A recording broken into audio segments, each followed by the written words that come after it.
Hello friends and adventurers, today we'll be exploring the murky swamplands of Gothic Lobos.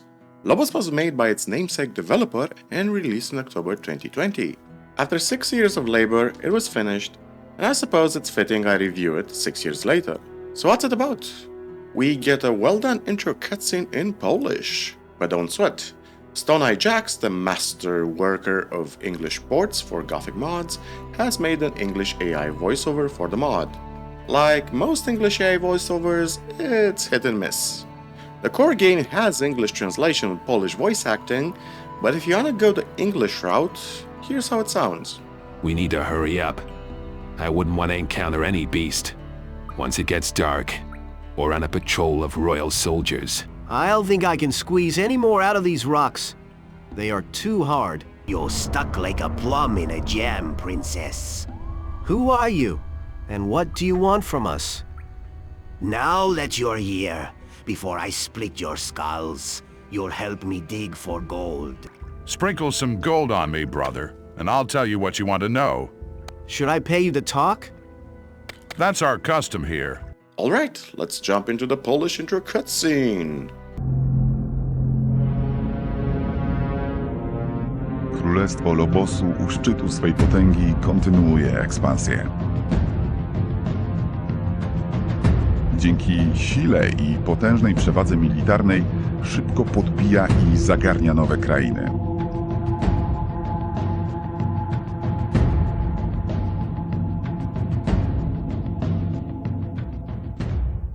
Pan Lobosu, uwiedziony wizją nieskończenie rosnącej mocy, wysyła ekspedycję.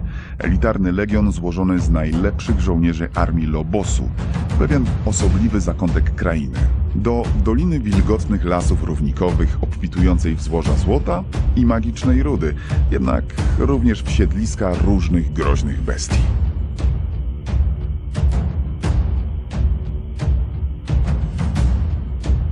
Zwabieni pogłoskami o złocie, doliną szybko zaczynają interesować się różnego rodzaju awanturnicy i bandyci. Następstwem zaistniałej sytuacji jest wydanie przez wielkiego Neptuna, dowódcy całej wyprawy, specjalnego dekretu, iż tylko osoby mające upoważniający glejt mogą przebywać w dolinie. Wiele tygodni później trójka przyjaciół farmerów o duszy poszukiwaczy przygód, żyjąca z dnia na dzień pragnieniem szybkiego wzbogacenia, porywa się na wyprawę w te niebezpieczne, tropikalne tereny, zupełnie nie zdając sobie sprawy z czyhających tam zagrożeń. Po długiej wędrówce przez góry udaje się im bez większego wysiłku odkryć całkiem pustą jaskinię ze skałami złota. Jednak radość niedzielnych poszukiwaczy przygód nie trwa długo. We step into the shoes of a young, educated farmer who sets out for riches with two of his friends. The enterprising group finds a rich gold mine and believe they hit the motherlode. But this is a Gothic story, so that means tragedy must strike. And it arrives precisely after we finish mining some gold. A group of bandits show up and stir trouble for our farmers. The bandits demand the gold, and Leo, our protagonist, is knocked to the ground. The leader of the bandits is a cunning bastard called Lupino. He has an eye patch and a mean attitude. Moments later, the royal army shows up and makes short work of the bandits, but their leader escapes. Seems the guards aren't actually a godsend. They interrogate Leo and ask if he has a permit to be here. Leo doesn't, and this area apparently has been declared terra interdicta. No one can enter the valley or leave it without the proper documents. Per this law, the guards take Leo prisoner and send him to the local mining operation to work off his sentence. I like to note that the guard that takes Leo prisoner isn't entirely unsympathetic. He's just following orders but gives Leo some advice to report the bandit attack to the officer in charge of the mine. Leo is stripped of his possessions and cast into a dark hole to mine gold till he dies or is set free. Welcome to Lobos. Slave of Lobos. The experience we get as a convict in the gold mine of Lobos is the one we should have gotten as a convict in Gothic 1. I cannot praise it well enough just how cool the early game is. The mod does a perfect job at conveying just how helpless and screwed Leo is. We take one step in and already a guard is asking for protection money. Gold nuggets will be the currency of survival in this hellhole. We report to a guard officer about the bandit attack and give a description of the attacker. As soon as that's done, Leo has a vision of the guard transforming into a dark cultist with a plague mask, speaking with a demonic voice. Umęczone dusze twoich bliskich posilą teraz naszych braci. I ich agonia trwać będzie po wsze czasy. Leo scratches his head and the guard dismisses us as if nothing happened. Interestingly enough, if we abuse the dialogue range, we can skirt past the guard and help ourselves to some items. This little trick is gonna make our stay in the mine 1,000 times easier. Here's another cool detail. The developer, Lobos, accounted for the idea of the player stealing some items from the guards early on. If we chat with the guards with all the loot we got, he frisks us and we get clobbered. But if we drop all the loot on the ground before we talk to him, we get to keep it. Also want to mention another thing before we continue. I made the mistake of playing this mod on brutal difficulty. Huge mistake. Brutal difficulty essentially turns enemies into damage sponges. If an enemy would normally have 100 points of armor, on brutal he's gonna have 3 or 4 times that. Since minimum damage is capped at 5 damage, the early game will be us dealing 5 damage to everything. The playthrough was rough and I don't recommend it, but in the Gothic engine you can't do much with difficulty. Unless you want to spend countless hours rewriting the combat AI and making new animations from scratch and make it feasible for a dev to work in this engine. Back to the mine. It's a primal realistic experience and I love it. If we try to ask for help from any convict, they demand gold nuggets as payment. No free lunches in this mine. Except the actual lunch, which is some thin soup and a bottle of water per day.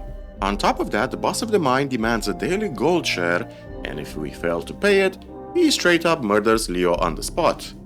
Beyond that, we can only mine gold a limited number of times per day before Leo gets tired. And there's also plenty of convicts willing to shank us for the little gold we do have. And on top of that, if we want to learn anything in this place, like how to fight with weapons or pick locks, we have to pay the convicts a hefty fee in gold nuggets. So that's our experience in the mine. We eventually prove ourselves to a semi-decent group of convicts and earn their trust. Seems the final test is to poison the guard's kettle of food. It's a pretty fun questline that leads to Leo being introduced to a mysterious convict capable of magic feats with an impossible name to pronounce. Fuck it. I'm just gonna call him Bob, and if you've seen the Dresden Files, you know why. He is, however, quite fond of the idea of sabotaging the guard's dinner. Also important to note that Bob has some info on Lupino, the man who killed Leo's friends. Apparently he was part of the Royal Legion stationed on his island, but he did not betray the Legion willingly. Oh, the plot thickens.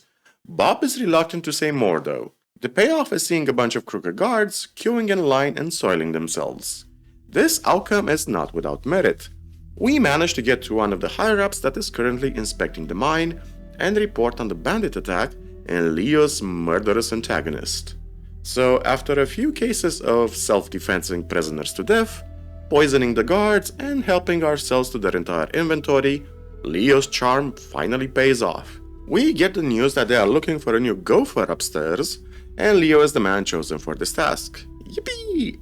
We got upgraded from slave convict to slave gatherer. This is what this mod did to me. It created such a great early game experience of a convict that I'm actually happy to experience the social mobility from a slave miner to picking herbs and hauling packages. Here we get to know the layout of the camp and the troops stationed on this island. Seems for whatever reason, the elite troops of the kingdoms of Lobos were chosen to come here, and I really doubt it was just to guard some gold and mineral excavations. Despite us being upgraded to slave courier and having some freedom, we cannot leave the camp. If we try to leave the perimeter, the guards will unceremoniously put a bolt in our backs.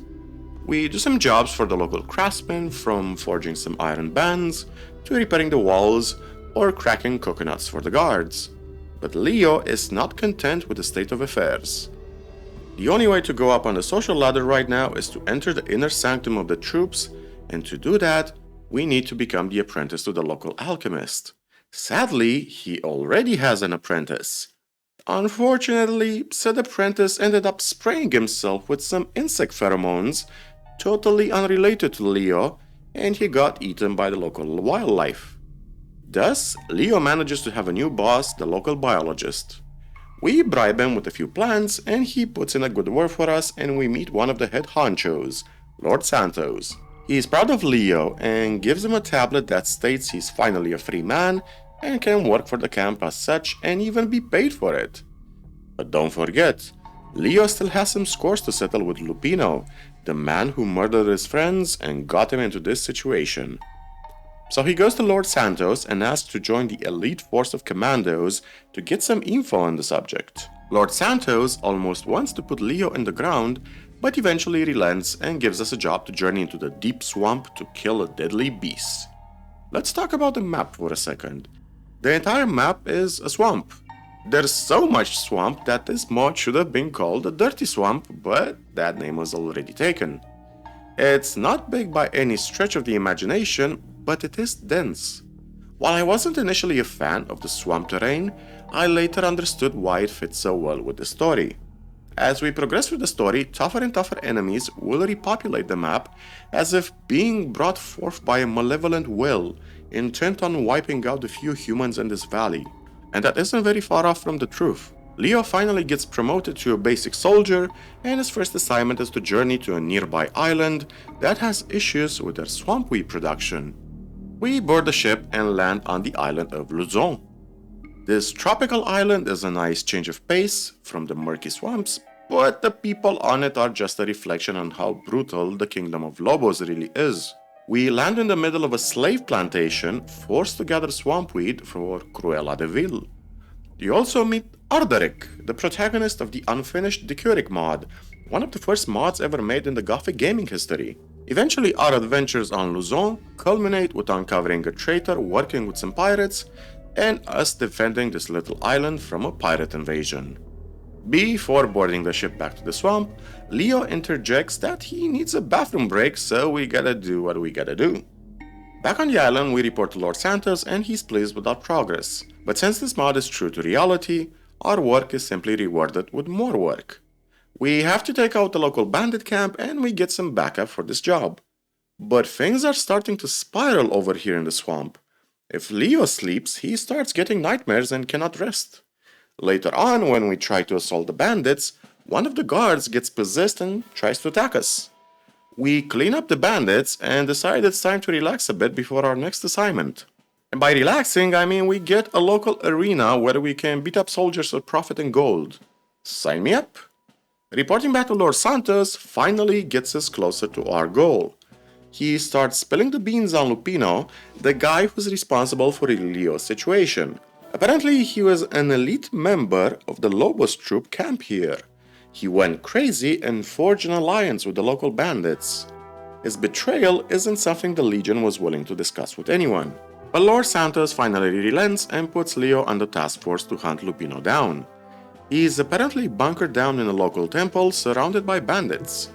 We breach the temple, but lo and behold, Lupino is in cahoots with the dark priests, causing a ruckus around these parts and some bandits as well. We make short work of them, but in the last second, Lupino jumps into a portal and escapes. We don't leave empty-handed, since reporting back, we finally learn why the Legion of Lobos launched an expedition here. Seems these dark priests are a cult, hell-bent on conquering the kingdom of Lobos and have the power to influence people's minds. The Legion is trying to stop them, but these priests have corrupted some of the Legion's best, such as Lupino. We also find out where Lupino is held up. He managed to hide under a nearby excavation, but the Legion has the place locked down tight. Well, we go full Frank Castle, kick down the door, to the ire of the nearby guards, and finally find Lupino. 30 hours it took to get here, but the encounter isn't how I imagined it would be. Lupino apparently exclaims his actions were not initially his own, and he was brainwashed. As he's trying to explain the Dark Force, the Fuzz Police show up, aka Lord Santos, and he encourages us to just kill Lupino and shut him up. This is totally not suspicious at all. Lupino is trying to warn Leo something more is going on behind the scenes, but his dialogue is cut short by Lord Santos. Eventually, we're forced to deal with Lupino in hand-to-hand combat, and Leo exacts vengeance for his friends. But this revenge is as hollow as a politician's heart.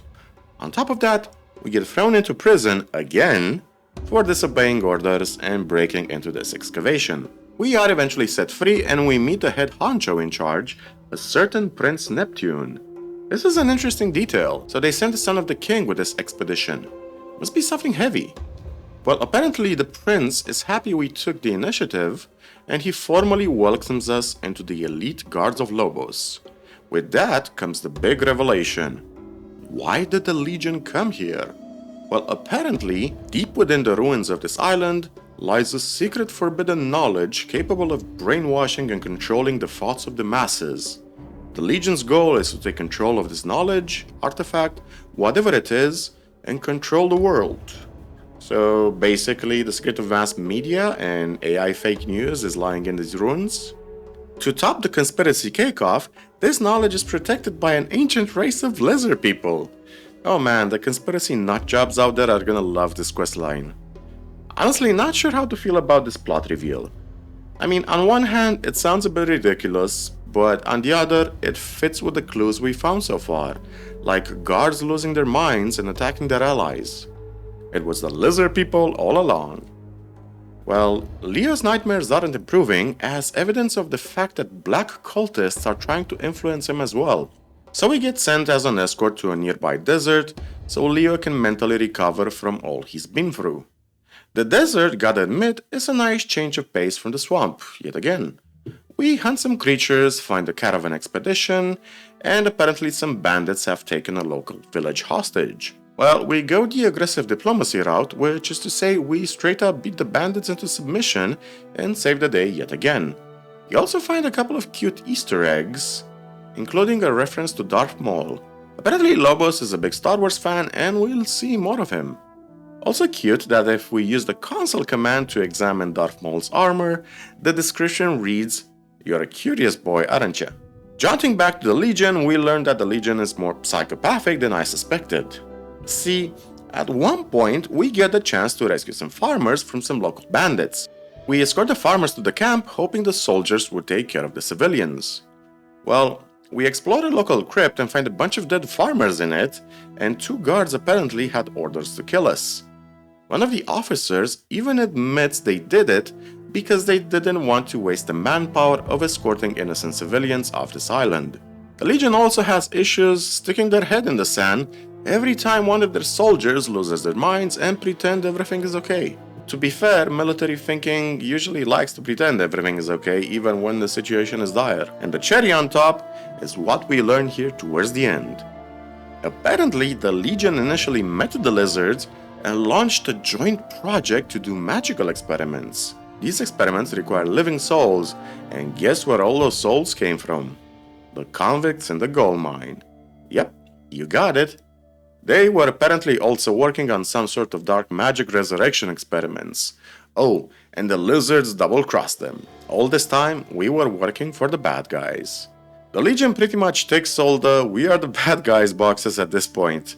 Well, we are ordered into the gold mine now, and we don't have an option to refuse. We come back to the gold mine only to find a pile of corpses. Seems one part of the guard led a revolt and killed the other guards and convicts. The few survivors that are left tell tales of black-clad magicians doing something to the bodies in a hidden part of the cave system. We also encounter Bob here, and apparently he was a magician in disguise all along. He was forced to cooperate in these dark rituals or be killed if he refused. Well, we follow our conscience, liberate the mine from the crazy guards, and rally what survivors we can. Bob tells us that the answers we seek lie in the darkest depths of the mine, so naturally we go there, cause survival is overrated anyway. Down here we find the black cultists, lizards, and Lord Focus, another traitor of the Legion, gearing up for a ritual to take over the world. We also encounter Bob here, and he's basically the equivalent of Zardes, except that he's not an asshole. Bob actually gives us a choice here. We can either A. serve Prince Neptune and do the ritual thingy to take over the minds of millions for the Kingdom of Lobos and the Legion, which have been assholes so far. We can B. join the Black Cultists, or C. sabotage both groups, destroy the crystals powering up this ritual, and give humanity a chance. The third choice is objectively the best one, so naturally we go with that. We head over to a magical gate, and here I encounter a weird bug. Apparently Neptune's men are in front of the gate fighting some cultists, but both groups are immortal. Seems I need to talk to the local officer, but since all are in combat, we cannot really progress. So this forces me to use the console to force kill the cultists in order to progress the game. This is the only game progression bug I have encountered, might be an isolated incident, I don't know. Well, we have chosen option 3, so that means all of Lord Neptune's men will be hostile from us from now on. The plot really goes crazy here, with a bunch of magical doodads in play. Killing a dark magician for a stone, depowering some chakras. The writing is all over the place, and all I personally want is to eliminate the Lobos Legion from this place. Then the writing reaches the peak of absurdity, where suddenly all of these events were directed by the Dark Angel Zazael, whoever that is, and we gotta go fight him. Well, Bob has been straight with us so far, so don't wanna disappoint Bob. We go to some ruins, find the Angel of Darkness, which is easy to spot since he has the tallest, pointiest hat that I have ever seen, and the fight is, well, pretty awkward. More than once he fell into the lava and I had to reload the game because I couldn't get to him. Eventually we bring him down and we actually get a cutscene. The ending cutscene. Hey, nice. So he's down. The big baddie is down. Leo leaves the arena triumphantly. And the ending cutscene. Oh, what's gonna happen? Is he gonna resurrect? Oh, we have Darth Maul! Darth Maul is back. Zawiodłeś mnie po raz ostatni. Okay, somebody's gotta translate that from Polish, because I don't know what he just said. But it's probably sequel bait. Okay, so he's resurrecting the big baddie. Or not, or maybe he's... No, he's resurrected, yeah. And they're teleporting out of here, so the fight was for nothing. We defeat the Angel of Darkness and Leo leaves the island. But lo and behold, Darth Maul shows up, resurrects the big baddie, and they teleport out of there for sequel bait Lobos 2 in the future? Don't know, we'll see. There's a huge disconnect between what Leo has went through versus the sudden ending. I mean, we went from digging gold with our friends to fighting the Angel of Darkness, what can I say? Throughout the game, most of Leo's story is grounded on the realistic plane. He gets captured, manages to set himself free, does jobs for the Legion, he hunts bandits, visits a nearby island, fights some pirates, solves a hostage situation, and tangles with the local wildlife. Suddenly, the game turns 180 degrees towards the end and we're dealing with an apocalyptic artifact, mass brainwashing, something about crystals and chakras and fighting the Angel of Darkness. And all of that happens in the span of a couple of hours. The mod was fun, but the ending sort of soured it for me, especially with introducing an evil guy out of nowhere. I wouldn't mind the magic narrative angle if it was only done less forcefully. An alternate headcanon of mine is this. We journey into the mine, find Bob, and he tells us he has a plan to collapse the mine and bury all the cultists and the Legion so humanity can finally be safe.